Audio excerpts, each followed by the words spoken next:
Blog Talk Radio.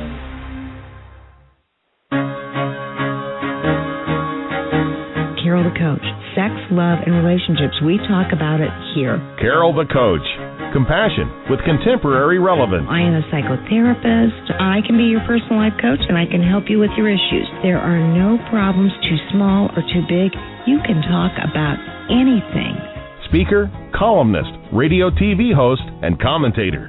Carol the Coach brings messages of wellness and empowerment within reach of everyday people every day. Almost 5 years ago, I lost my soulmate in an accident. He was killed in a plane crash. Life just, for me, has seemed to stop. There are groups all over the city. I teach one. It is a specific way to start thinking so that you shift how you see the world, which then shifts your energy, and then you feel better and you actually see things differently. Carol the Coach, always available too at CaroltheCoach.com. Now I've got Russell on the line. I'm 47 years old. I'm a truck driver. I'm married. I have a wife in San Francisco. Okay. I haven't been home in 6 months. My thing is, I don't know if I have a sex addiction or what the problem is. Why do I want what I can't have? And as soon as I can have it, I don't want it anymore. You're right on target when you say, I don't know if I have a sexual addiction. Well, guess what? Yes, you do. And you know what? That's my specialty, Russell, so you're at the right place. Continue. I meet women online, and I'm in a different part of the country. I travel all 48 states, so I love sex. I hear self-esteem issues. You never felt good enough, and you didn't feel like you were getting what you should have then, and you're reenacting that now. Do you want to change that about yourself? You get what you need. I got an interesting... Carol the Coach. Sex, love, and relationships. We talk about it here. And that's Carol the Coach. Hi, I am Carol Jurgensen-Sheets, and I am hosting the Sex Help with Carol the Coach show, where we learn about hope, strength, and recovery. And I am so happy to be with you here tonight.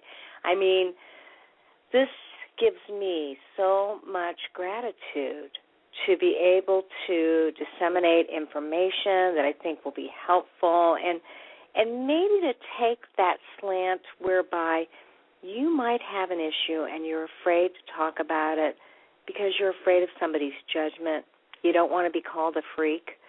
You don't want others to laugh, and so you don't share it with anybody. And this is the show where you can call in. Our number is 646-595-3284, and I welcome your calls. You can call in and talk about what may be plaguing you or affecting you and your relationships. You know, I work with sex addicts, and I'd say 80% of them are in relationship with somebody else. 20% are probably all by their lonesome. They're afraid of relationships, and so that sexual addiction has replaced any possibility for them to develop a meaningful and intimate relationship with somebody else. And so it's my job to help people to figure out what they need to do to change their life. And tonight we have John and Elaine Leadem, and they are, the Leadems are clinical psychiatric social workers who have made it their mission to help people in recovery. And I think what is just so wonderful about them, if you've listened to this show, you know that they're on at least once a month. What is so wonderful is they lead by example. No pun intended with their names, the Leadems. I'm not kidding you. These folks have done the work. They allow others to know that they've done the work. And they have spent over 60 years total, actually closer to 75, I think.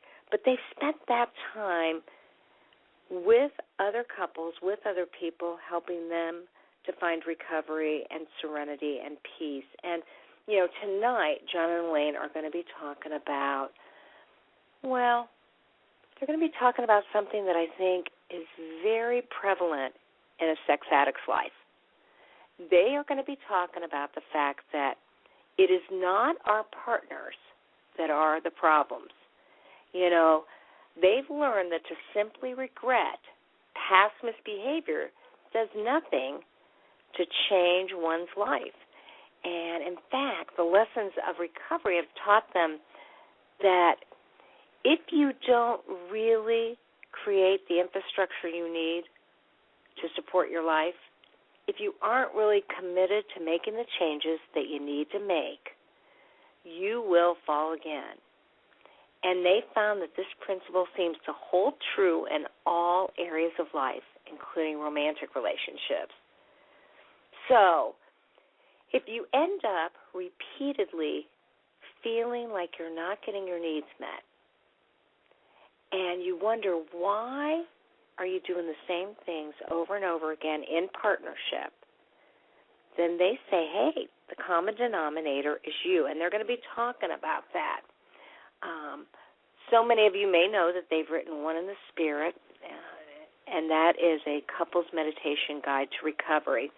And they are in process of writing another book that we'll be real excited to see hopefully this spring. They'll have to keep us updated and find out exactly when they hope to have that finished. But, again, what I love is that they don't point the finger at each other. They point the finger at themselves, and they say, what do I need to learn? What do I need to change? And they've taken their own personal experiences and years and years and years of working with addicts, anybody who has multiple addictions, and they've created a safe environment to figure out what is it that you can change about yourself that will actually create the desire and the need for what you really want in your life. So I'm looking forward to talking with them. They should be on at about 9:15 tonight. In the meantime, I had a client a couple of days ago, well, two of them, and they came in, and he had just been out of recovery, out of a recovery rehab center, and he couldn't get a word in edgewise because his wife was so shell-shocked and damaged by what she believed was a personal assault on herself and, of course, the relationship, that she was into controlling every word that was spoken in the session. And if there are therapists listening tonight, you know what that's like. When somebody is so wounded that they just absolutely take over the session and they want to express how angry they are. And usually they do that in terms of control. And, this woman admitted, yes, I GPS his car. Yes, I have him followed by a private investigator. Yes, I keystroke his computer. Yes, I have software for his phone. I mean, she was 100% trying to control the situation so that she would gain as much information as possible to then be able to assess the situation. Now, does that sound like you or your partner? Spying on your partner is very, very common, and there's a whole wealth of therapists who believe that once somebody has had an indiscretion, then they should be an open book for their partner, and they should give them all the passwords. I believe that, too. I think that's one of the ways to create healing. But so oftentimes what I do see is that there is so much hypervigilance and paranoia that the partner doesn't get to focus on herself or himself, and it also takes away from the addict working on him or herself. And so tonight we're going to be talking about how can you relax and refocus on yourself. And I know that can seem terribly, terribly threatening because you don't want to miss anything. If you're the partner, you don't want to think that things are happening to you and you're not aware of that. But there are many, many tools that a partnership can use. And I'm telling you, One in the Spirit, meditation course for recovering couples, written by John and Elaine Leadem, is a day-by-day guide as to what you can do to enhance your relationship as opposed to chip away at it. And I always say that what you appreciate appreciates. And what that means is that when you start focusing on what it is that you appreciate about your partner, whether he's a sex addict, whether she's a sex addict or not, you will help to balance all the fear and the anger and the sadness that is evolved out of a relationship where addiction is involved. And so I cannot highlight enough how important it is to really keep the scales a little bit more balanced by deciding, hey, where do I contribute to this problem? Whether you're the addict or the co-sex addict. Or to say, hey, what do I like about this relationship? What is working? Again, our number is 646-595-3284. And you can feel free to call in anytime during the show and ask your questions or share your own situation. Because it is very difficult when you're in crisis or when you feel defeated. It is very difficult to focus on the positives or ask yourself what's working or thank somebody when he or she is honest about a feeling, a slip, a tough situation. And at the same time, that's what's absolutely necessary to maintain recovery. And I cannot advise enough that, your relationship is your responsibility, and you have to figure out what works in the relationship and what you need to work on and how you can stay separate from your partner and what you can do to get healthy. And that's why 12-step programs are so important. I talked to you last week about running a group, and what is so amazing is that in my men's group, the men really talk about what they need to do to stay healthy themselves. And that may look like, doing some psychotherapy regarding their feelings and writing anger letters and letting go of their anger and creating an environment for forgiveness in their own lives, in their family of origin's life, with their brothers or sisters or aunts or uncles, whatever. And then what can they do to bridge the gap in their relationships with other people? As opposed to focusing on what's going wrong, what's going right. And, I always say, you always ask yourself, what did you do to contribute to the problem, and what can you do to change that? Because if you don't take responsibility and accountability, and if you don't develop those empathy skills, which are so necessary when you're working with others, whether you're in a relationship right now, you're in a divorce situation, but you're sharing kids, you've always got to ask yourself, hey, what can I do to make this a better relationship? And what can I do to make myself healthier and whole? And so I really would ask you to take a serious look at yourself, and let's face it, the 12 steps help you to do that. They help you to identify your character defects. They help you to decide what you can do to right the wrongs. And for anybody who may be listening for the first time, what I, as a certified sexual addictions therapist, promotes is seeing somebody who has a lot of expertise in addictions and encouraging 12-step involvement because it provides that infrastructure to stay healthy.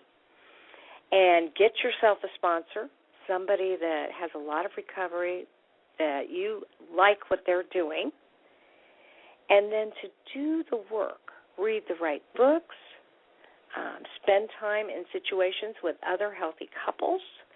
And if you're by yourself and you're sitting here thinking, I wish I had somebody in my life, know that if you do these steps, you will indeed find somebody that resonates with you, that you can share your life with. But you have to really work on yourself first. And that's the guarantee. You work on yourself, your life will be fuller. So I encourage you to really spend time doing the work, and that can be tough. Sometimes that's a 3 to 5 year process.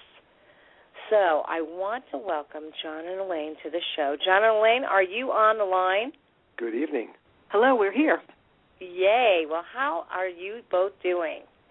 We are good. I have a brief health disclaimer. If I should start a coughing fit, since I am having an asthma attack tonight, Oh, no. Don't call my name. Elaine will pick up.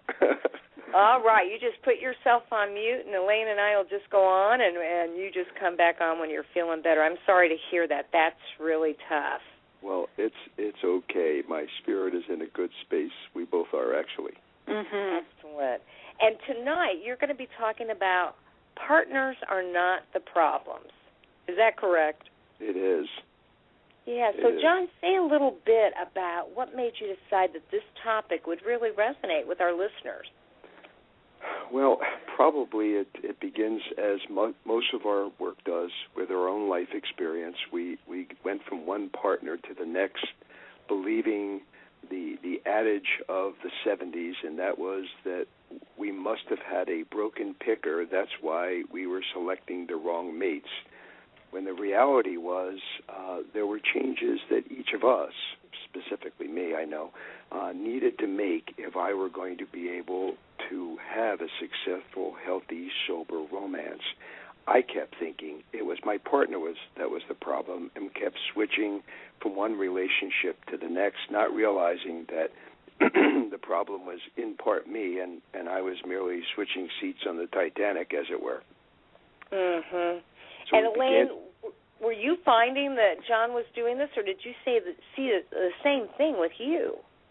Oh, I certainly, Carol, saw the same thing with myself. I mean, one of my situations in terms of romance, especially prior to John, was to make sure that I never was without a partner, to in fact have sequential partners available, lined up, and not being unhappy or contented in relationships, but realizing, like John had mentioned, whether or not it was that I just picked poor people to, be in a relationship with, or would blame them.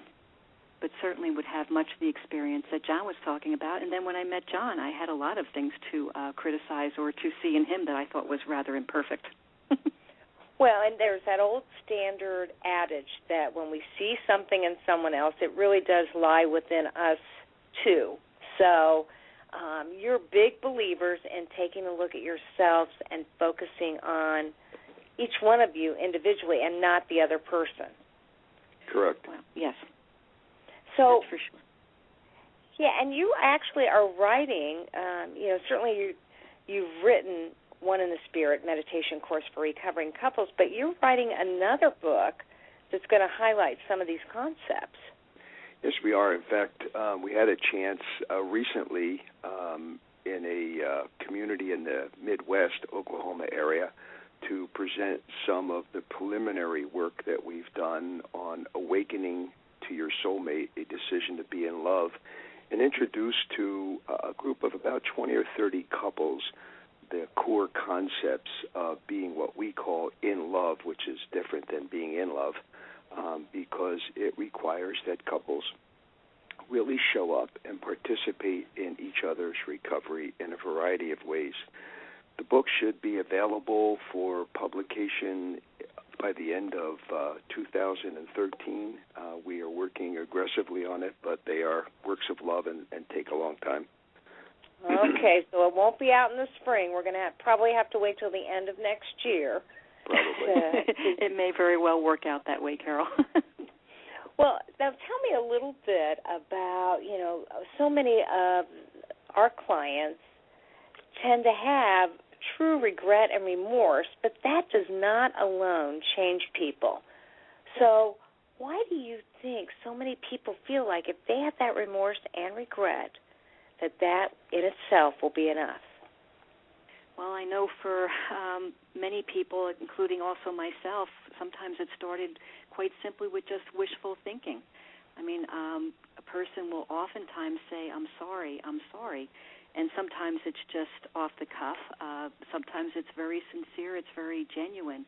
But the truth is, I know from my own experience and what people will share with me when I work with them, they're looking for relief, and really waiting for that moment of just getting that relief of you accepting my apology. And once that relief is received, oftentimes the next step, which is necessary, which is making change, that is avoided, or that is, person will make a decision they don't need to change because, hey, I've been forgiven. There's a lot of fear, as we all know, in terms of making changes in ourselves and looking at ourselves in a way that elicits the feeling of vulnerability, and most people want to avoid that. Well, and I know that you oftentimes use the line, the person I was will fall again, meaning what, John? Well, it's an adaptation from writing that Bill Wilson did, the founder of AA, in a book called 12 Steps and 12 Traditions. He says, as he's introducing the idea of our defects of character, that the person I was will drink again. And if we think about that in terms of romantic relationships or emotional challenges in our life, if I handle it the way I always handle it, I will get what I always got. Excuse me. Typically what I would do, and it was certainly a part of my active love and sex addiction. I am in recovery from that as well as alcoholism. It was certainly a part of that, but it is fairly common in our society for couples to move from one relationship to the next with the expectation that the problems in the previous relationship were largely to do with choosing the wrong partner or not being able to get over the things that we found wrong in the other person. The message that the person I was will fail again says to our clients, and that we say to each other as well, that to merely regret and have remorse for the ways that we have behaved doesn't necessarily result in a change. I'm sorry used to flow off my tongue like water off a duck's behind. I genuinely meant it, but I had no idea about how to not repeat the same behaviors. So if I remained the same person, I was probably going to fall again. Mm-hmm. Well, and that's why we see so many couples that say, I'm sorry, over and over and over again. And again, you're right, they absolutely mean it. But that's not going to be enough to be able to improve the relationship and improve their own sense of self. They've got to be able to work on themselves and really take a good, hard look at what they need in their life to maintain and sustain a change. So, now, to me, this makes so much sense. But when something's wrong in a romantic relationship, why do so many people feel that the responsible person is their partner? They just don't get that it could start with them. They're the common denominator. Well, when you think about it, as early as, when we're very young and as children, Carol, a lot of times one of the first things that a person will say once they can, my own granddaughter I'm thinking of as I'm answering this question is, I didn't do it, or he did it. And she's barely 3, and she's already saying that. She did it. I didn't do it. So it's not an uncommon thing for us to do, which means that we would blame somebody else or project it onto somebody else, try to deflect it from ourselves. And I really do believe that it's that fear that we have of really looking at ourselves, and also many times just that fear or anxiety about, I don't really know what to do. So many times I find that people have the desire to do something different, to change themselves, but they really clearly, especially in romantic relationships, just don't know what to do. Today, in fact, was another time when I was working with a client. That was exactly what came out of her mouth. I don't know what to do, so therefore I do nothing. And she was referring to her relationship with her partner. So what kind of advice did you give her to role model healthy behaviors? Well, in this situation, this individual has a fairly extensive trauma history, and so with her work, I needed to talk to her more about how so much of her trauma reactions creates that feeling of helplessness and hopelessness in her. So one of the things I first had to do was to address some of the trauma reactions she was having and try to separate that out from what she was telling herself, which is, I really don't know what to do. Once we were able to kind of calm down some of the more reactive feelings that she was having, it was quite interesting, Carol. She came to understand with our conversation that she did have some healthy strategies by herself, within herself, of what to do. It was just that she became frozen and believed, again, that she was helpless and she couldn't do something. And so once that was moved through, we started to move through some of that, she said, well, I guess I really could tell him how I feel. Now, that might sound quite elementary, but that was the starting point of what she needed to do.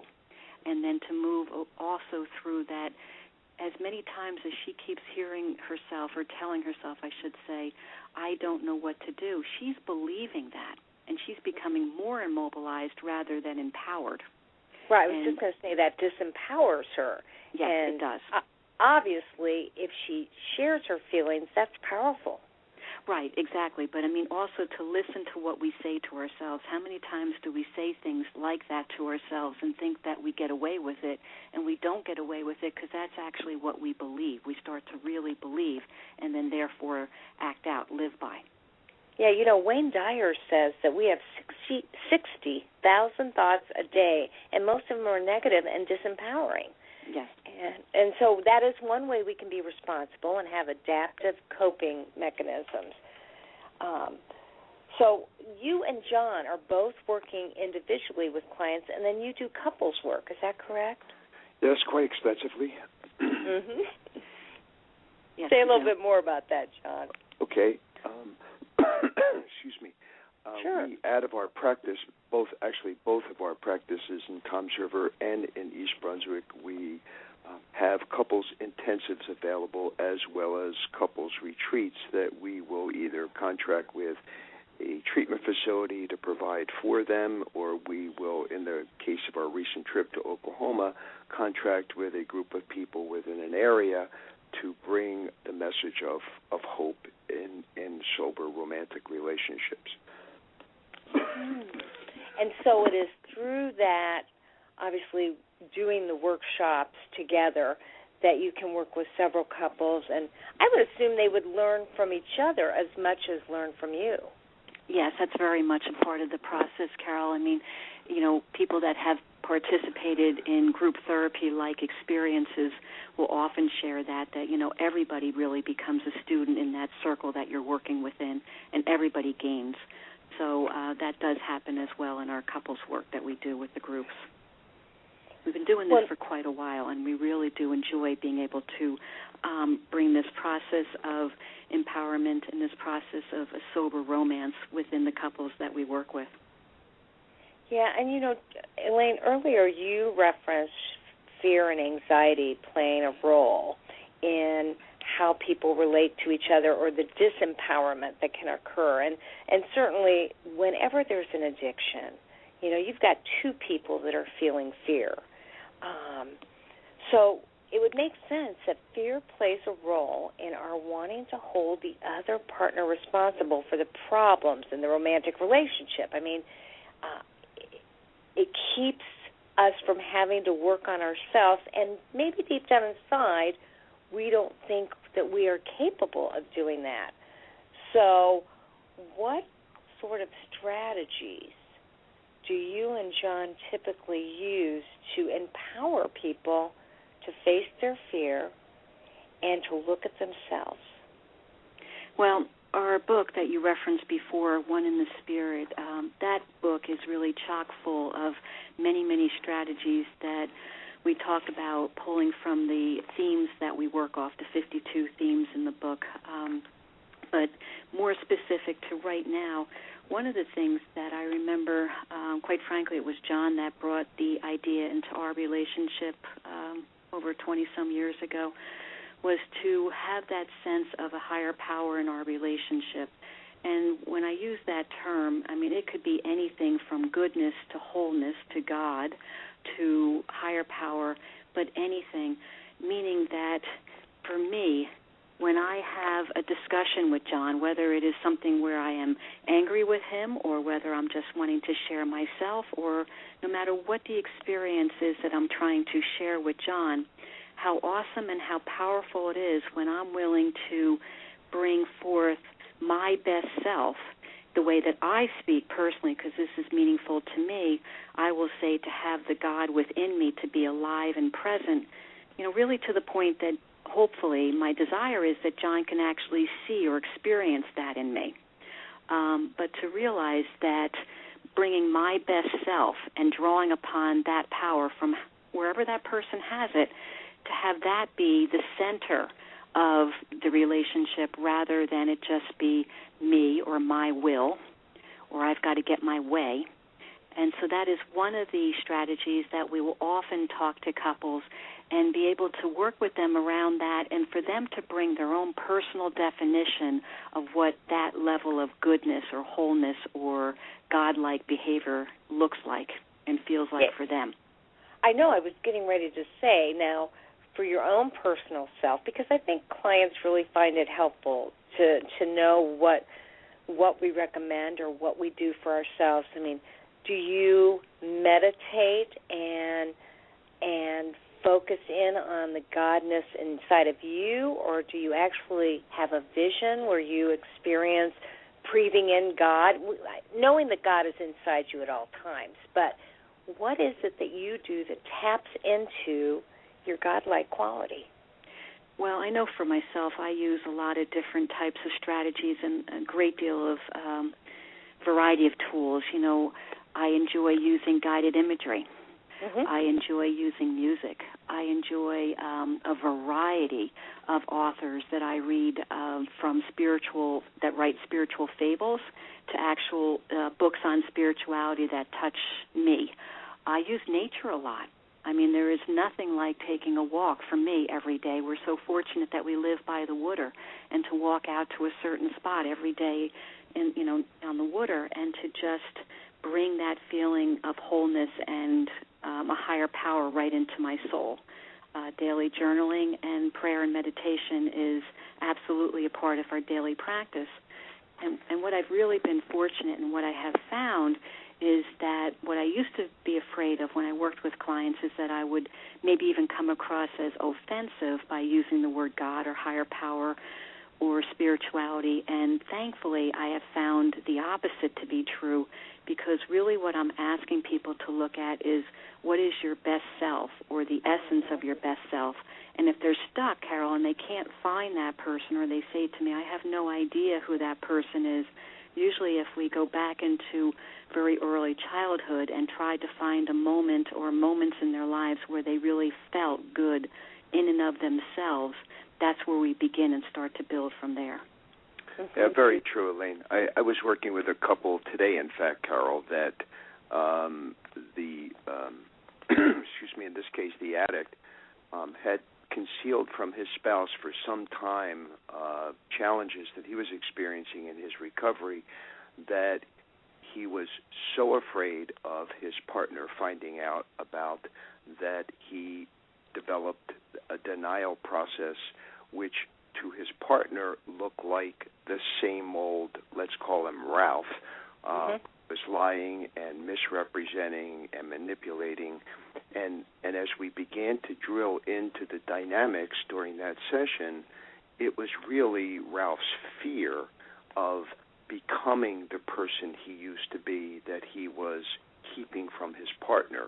He didn't so much dread her knowing about his behavior or his thoughts, but he dreaded becoming that person again. And so denial is not simply a way of manipulating others from seeing who we are. It's a way in which we become manipulated by our addictive process to not be able to see ourselves. And the fear of being that character resulted in some really deceitful behavior that took quite a toll in terms of the quality of trust in the relationship. But it's one of the ways that fear will grip a relationship and bring communication to a halt. Yeah, and it's kind of like a double whammy, because obviously when you're dealing with an addiction, you've got your own internalized fears, but when there's a relationship involved, it seems to magnify the fear. You not only worry about your own sense of self, but you worry about what someone thinks of you, and that's why the rules seem to be different in romance. Can you agree? That's one of the reasons why we tend to blame the other person in the relationship for the problem, because when we view ourselves outside of the romantic relationship, we seem to be very adaptive. We seem to be very cordial and thoughtful and introspective and capable of real identification with the people that we interact with. It might be very easy, as an example, to develop very open communications with members of our support group at a 12-step meeting of some kind, go home, and because that relationship is much more intimate and that relationship is much more risky, begin to see our partner as the problem and not what we are thinking, feeling, or how we are coping. Mm-hmm. And I assumed, because, I typically ask you to give me a bit of a topic. When you said that the topic was going to be the problem is not my partner, when I read that, I thought, that's not just the addict thinking that the co-sex addict is the problem, but it goes both ways. Wouldn't you agree? Oh, absolutely. Oh, sure. Okay, I'm sorry. No, continue, Elaine. No, I was just going to say, it's mutually expressed when I'm working in a couple session, for instance, where the person will start their statement with, if only my partner would, and then fill in the blank. So it really doesn't matter if it's the addict or the partner married to the addict. Both people will project it upon the other person and really believe it. Oh, absolutely. And, we were talking strategies earlier, and I know in your book, One in the Spirit, meditation course for recovering couples, you shared that individuals in a relationship can use the serenity prayer as a coping skill when issues become difficult and they want to work on the intimacy. So, I'd love to hear more about that. How do you see the serenity prayer really being a tool for couples? Well, really what the serenity prayer, what it provides is a course of action for the couple if they choose to use. And as you know, a key part of the serenity prayer, the last part, asks us to have the courage to change the things I can and the wisdom to know the difference. It really does call upon focusing on the only thing that really can be changed, which is yourself. To move out of that mindset of if my only partner would, and to look at what you really can change, which is yourself. That's really what we are all capable of changing. That's the only thing we truly have any power over in terms of change. And then the way, that we deal with ourselves and the way that we deal with our partner, that's truly what's going to bring us that sense of peace and serenity into our experience with them. So it really crystallizes that focus that we believe so much in, Carol, which is the only thing you truly can change is yourself. Well, and obviously that's why support groups, 12-step groups, are so instrumental in keeping you focused on what can you change about yourself. And, Indianapolis, which is where I'm based out of, is this huge city, and they have many AA and Al-Anon groups, and they have many SAA groups and a couple of COSA groups. We don't have any SA or S-Anon groups. Do you know the difference between those two groups, SAA and SA? We do, but it would not be appropriate, I'm afraid, for us to go into any length of a description between the two groups because it would present us as authorities on the subject, and we are not. If you had specific questions, we could share our professional experience with that. Well, I do have one because I heard it today, and again, because I am not real versed. I've read the White Book, but I'm not really versed. I had a couple that said that SA believes in God, whereas SAA believes in a higher power, which leaves more room for other higher powers. And I wondered if you found that to be true. I have not. In my experience with people who attend either fellowship, they are introduced to the idea of a God as we understand him or it or her to be, not necessarily as a capital G-O-D. I think higher power works more comfortably for people that have issues related to organized religion, to God, perhaps more comfortable, a source of focus for those who are comfortable with their childhood religions or the religions of their adulthood.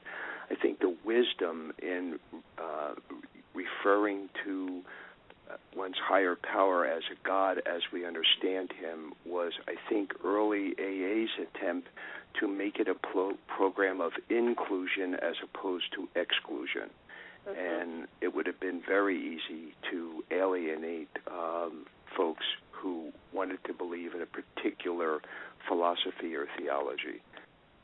I don't know that the SA and SAA groups differ in the idea of a power greater than self or God as we understand him. Okay.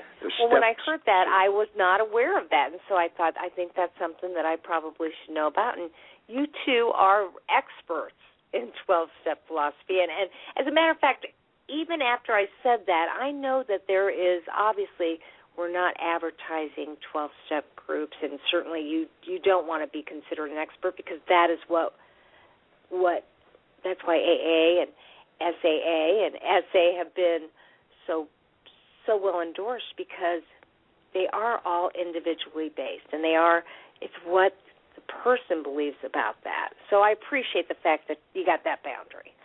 But we were talking about the Serenity Prayer, and I just was curious what you thought, because I know my clients are always looking for guidance and advice in regards to 12-step meetings and what really works. And you're a proponent of 12-step meetings for sure. We are indeed. And what I would caution your clients about if they were sitting in front of me is that the program of AA or the program or SAA or SA really resides in the 12 steps of that program, and not so much in what happens at a particular meeting, because a meeting will have its own personality. And a particular group may be very pro-X or very pro-Y, and it can get a little confusing at times, especially if your clients are new to the 12-step process. They might determine that the SAA fellowship says this is what we believe in, when it's really an outspoken member of a particular meeting that they attended. Good point. Now, I'm curious, what kind of guidance or advice can you offer to our listeners or to an individual who keeps finding himself or herself at the end of another romantic relationship? You know, if it is true that they're the common denominator, then what can they do about changing the outcome of that next relationship, which, of course, means what can they do about working on themselves? One of the things that we encourage couples at the conclusion of a relationship to do is to undertake a focused 4-step. The 4-step in whatever the 12-step fellowship you might belong to says the same thing. We took a searching and fearless moral inventory of ourselves. We encourage couples to do a focused romantic 4-step inventory in which they look at all of the relationships, the romantic relationships that they have been in, and how they have been hurt and how they have wronged others, and what are the common defects of their character or maladaptive coping strategies in their personal story that they really should address before moving into another romance. You know, I went... excuse me. And you're saying that's at the end of their relationship. They should take that 4-step. Yes, very much so. And prior to the beginning of a new relationship, to see what it is that they are able to learn from where they came. During the height of my love and sex addiction, one of my solutions to the problem, as I saw it, was to run away and try to become a priest. And I got blocked in my attempt to do that by the grace of God and a priest by the name of Father Joe, who said, I really think you ought to stay out of relationships until you don't need to be in one. And I thought he to be an arrogant, self-righteous man who stood in the way of my calling to the altar. I think he was really a spokesperson for God, because that was incredible advice for me. That was very powerful advice. And I resented him, but I followed the advice and was able to get sexually and romantically sober as a result of staying out of relationships until I could find out why I changed every time I got in one. And that's part of what we will guide couples through, or individuals coming out of the end of a relationship that was unproductive. So why did you change every time you got into a relationship? Well, it leads back to the question we were talking about earlier, in so much that romantic relationships are probably the most vulnerable relationships that we can be in. If there are childhood traumas, if there are familiar problems that haven't been addressed, emotional injuries that have been endured, the very most likely place for those memories or post-traumatic flashbacks to occur will be in a romantic relationship, because of the vulnerable nature of what happens in intimacy, not just in a sexual encounter, but day in, day out in a relationship. You will begin to experience some of the very worst of the memories that you have based in childhood experiences, traumatic events, and some of the very worst of your defects of character. Romantic relationships are like petri dishes to our defects of character. And Elaine, do you want to elaborate on that at all? Yeah, I'm sorry, he just started to... I know. You let me know if you need to help him. No, I just got a little bit distracted, truthfully, because I could hear what was starting to happen. No, in terms of what he was talking about with the vulnerability and everything, I know for myself, oftentimes I would become a chameleon in relationships, kind of just sit back and wait and see what kind of role do I need to take on in order to be able to save or to stay in this relationship.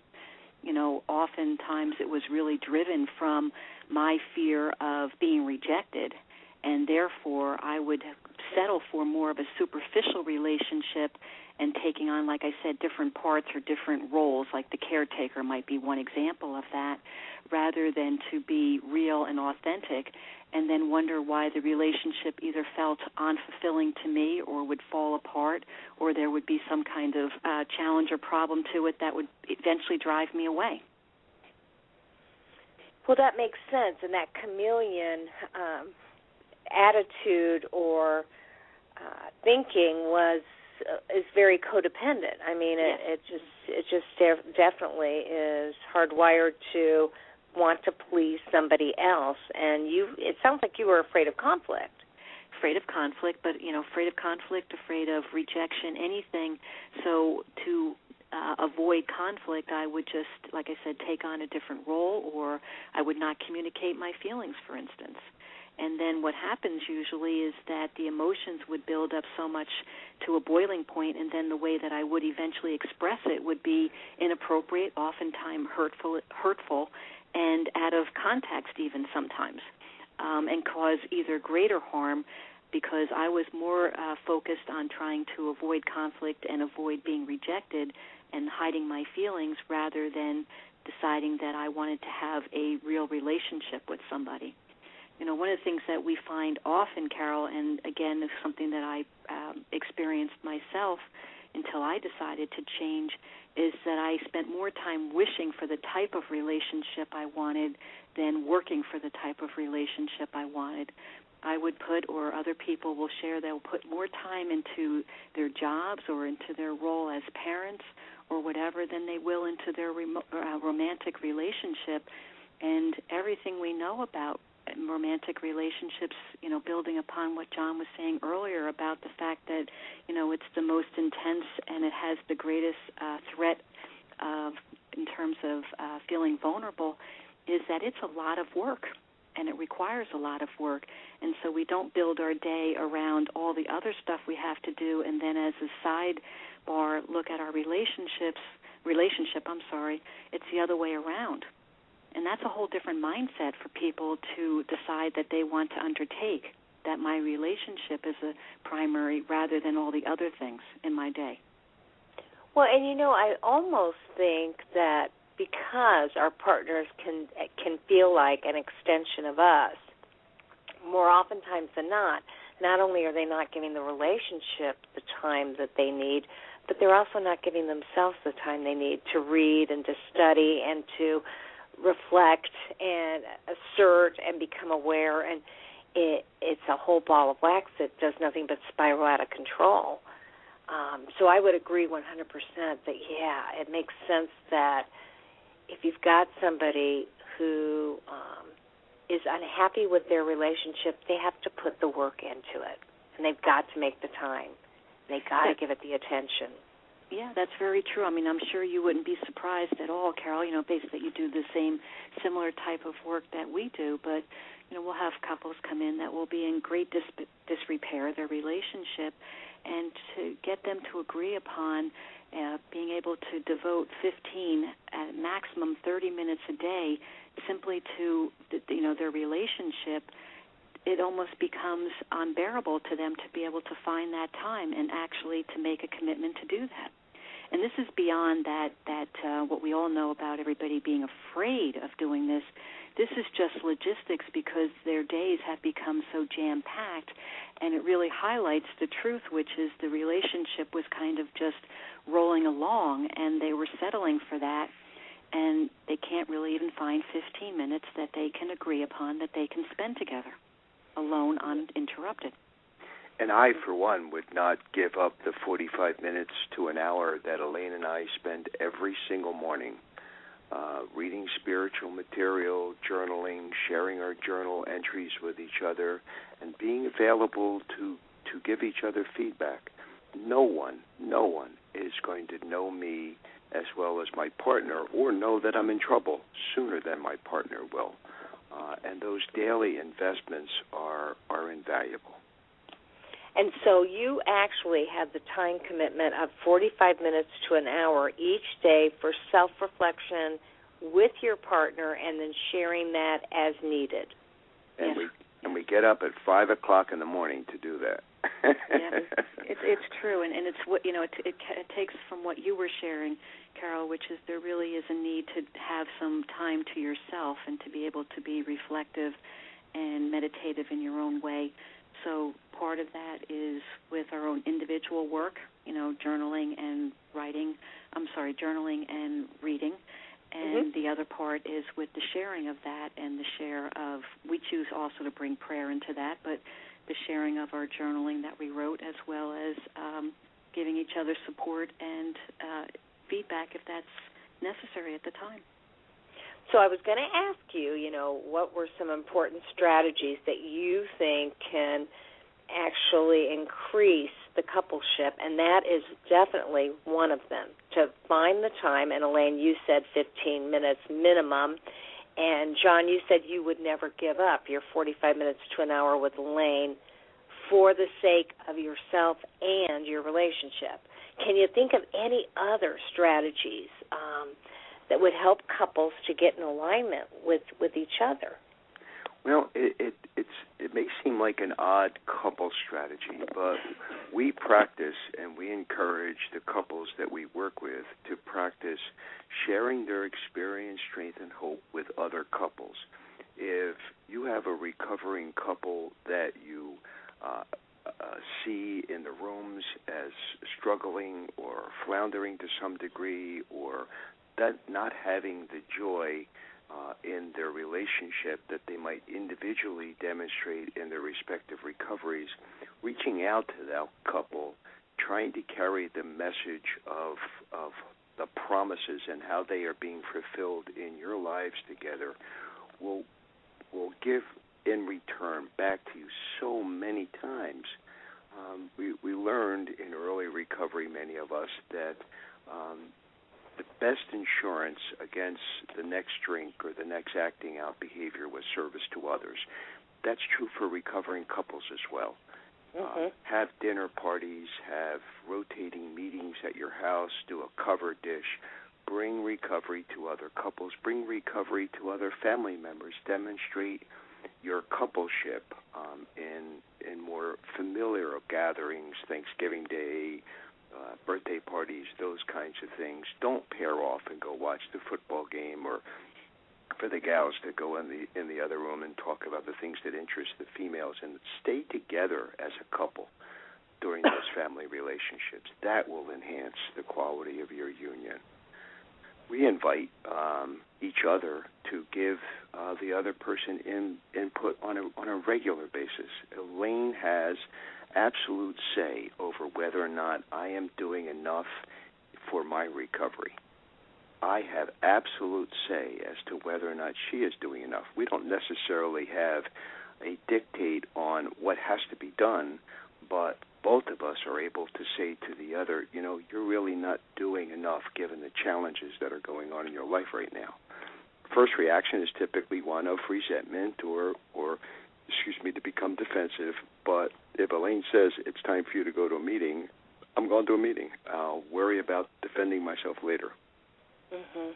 Well, and that's where using the other person as an extension of yourself is so helpful. And, certainly a lot of philosophies say, no, that's you being in somebody else's inventory or doing their inventory. But what you're really saying is when you love and care for somebody, you want to know if their feedback is that they're not seeing you and doing as many healthy things as you could be doing. Right. Well, who would really know better when you think about it? I mean, really, who really knows better? I mean, today I had an opportunity, John was not feeling well at work with, like he shared, with having the asthma reaction and everything, and I was quite concerned about how it was impacting him and emotionally how he was handling himself. And instead of just thinking this to myself, showing up in a relationship means going to him privately, closing the door, asking him, sharing my concerns with him based on the response he gave me, and then talking to him about what do you want to do with this? How would you want to handle this? That is really just showing up for your partner. And that seems like a small example, Carol, but that's really a decision that I made in this relationship finally after falling on my face numerous times, and that no matter if the situation is small or large, that the decision is that I'm going to show up. Yeah, and especially for you, somebody who long time ago was afraid of rejection, for you to put yourself on the line and say, this is what I'm noticing, how can I help, really offers him an opportunity to get more feedback from the one he loves.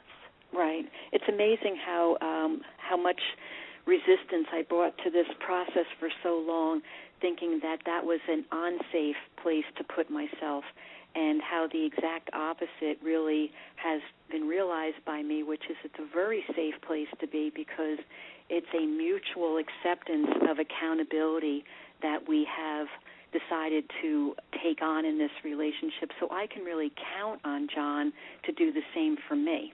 And so that has created a greater safety rather than the opposite. I get that. And, you two are inspirations to this field and to the work of recovery. And if our listeners have heard something that really resonated with them, because I send you the emails when they're saying, I just love the Leadems, tell me more, how might they be able to learn more about your philosophy with working with couples? Oh, okay. Well, certainly I just wanted to start with they can certainly call our office. So that number is 877-797-1444. And even if they don't live by or they just want to call and ask a question, they can do that. And they really need to know that anybody that answers the phone is a clinician. So any member of our staff that answers the phone would be able to help them. Secondly, our website, which is www.leademcounseling.com, and that's LEADEM counseling.com. And on there we also have articles and some blog articles that they could draw upon if they wanted to learn more about us. The book that you've mentioned a few times and that we've mentioned, The One in the Spirit, a meditative guide for recovering couples, is another. I want them to get that book. We are absolutely out of time, Elaine. Okay. But thank you, and John, and for always contributing like you do. You really are inspirations. I so appreciate it. You're welcome, Carol, and have a great weekend. Great evening. Thanks. Bye-bye. Bye-bye. All right. There will only be one of you at all times, so fearlessly have the courage to follow what the Leadems have said, be your true self, and take care. We'll see you next week for another great show. Bye-bye.